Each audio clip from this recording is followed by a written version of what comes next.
అంతర్ప్రపంచం ఛానల్కు స్వాగతం. ఈరోజు టాపిక్ ధ్యానం ఎలా చేయాలి. కే జగన్నాథం, కర్నూలు. ధ్యానం చేయాలంటే చాలా సులభంగా మీ శరీరాన్ని వదులుగా ఎలాంటి బిగింపులు లేకుండా కూర్చోండి. నేను కూర్చోవచ్చు, ఈ విధంగా గోడ కానుకొని కూర్చోవచ్చు, కుర్చీలో కూడా కూర్చోవచ్చు. రెండు కాళ్ళు ఇట్లా క్రాస్ చేసుకొని కూర్చోండి. కుర్చీలో కూర్చొని ఇట్లా క్రాస్ చేసుకోండి, పర్వాలేదు. క్రాస్ కుర్చీలో ఇట్లా క్రాస్ చేసుకోండి, ఇట్లా చేసుకోండి. రెండు కాళ్ళు ఇట్లా చేసుకోండి. అద్దాలు కళ్ళజోడు తీసి పక్కన పెట్టేసేయండి. Okay, right. రెండు వేళల్లో పెట్టుకోండి. అయిపోయింది. కళ్ళు మూసుకోండి సంపూర్ణంగా. మీ సెల్ ఫోన్ అంటే సెల్ ఫోన్ స్విచ్ ఆఫ్ చేయండి, లేదా సైలెంట్ మోడ్లో పెట్టుకోండి. గోడ కానుకొని కూర్చోండి.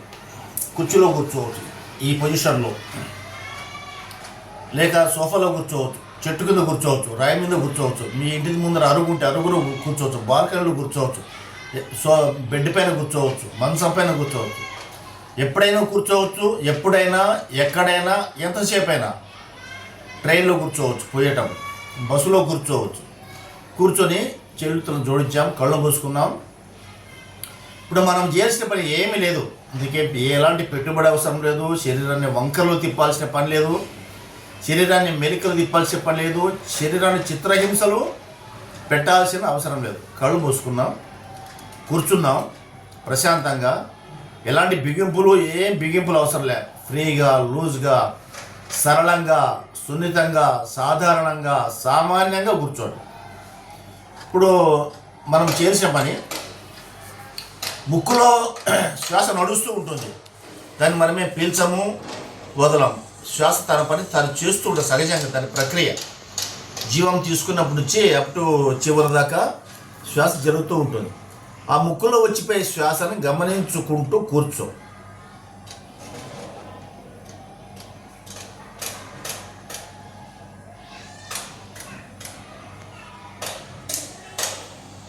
శ్వాస ఎలా ముక్కు లోపలికి పోతుంది, ఎలా ముక్కు ద్వారా బయటకు వస్తుంది అనేది గమనిస్తుండే. నువ్వు గమనించేవాడివి. నీ జీవితంలో నీ శ్వాస తీసుకోవు. శ్వాస నీ చేతుల్లో లేదు. దాని పని అది చేస్తూ ఉంటుంది సహజంగా.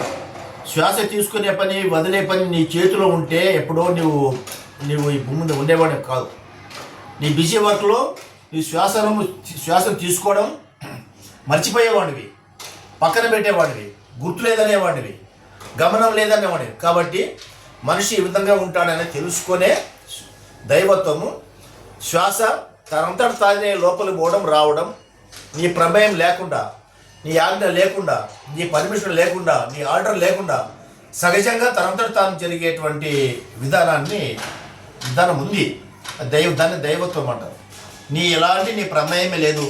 శ్వాస తీసుకోవడం నీ ప్రమేయం లేదు, పోవడం కూడా నీ ప్రమేయం లేదు. కాబట్టి సహజంగా ముక్కులే గాలి రావడము, పోవడం ఏ విధంగా సున్నితంగా ఊపిరితిత్తుల్లోకి, శరీరంలో పోతుంది, ఏ విధంగా బయటకు వస్తుంది గమనించుకుని కూర్చో.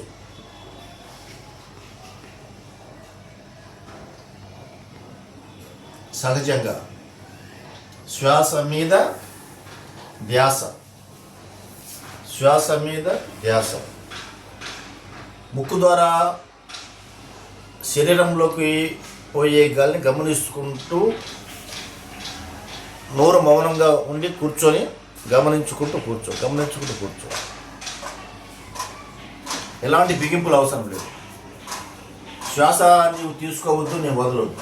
దాని ప్రక్రియ అది చేస్తుంది సహజంగా. అదే ధ్యానం.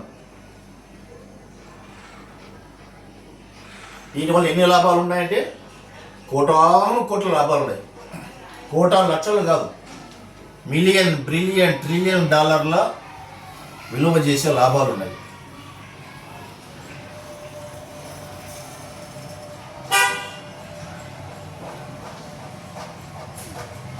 మనసు ప్రశాంతత అవుతుంది. మళ్ళీ వీడియోలో మళ్ళీ కలుసుకుందాం.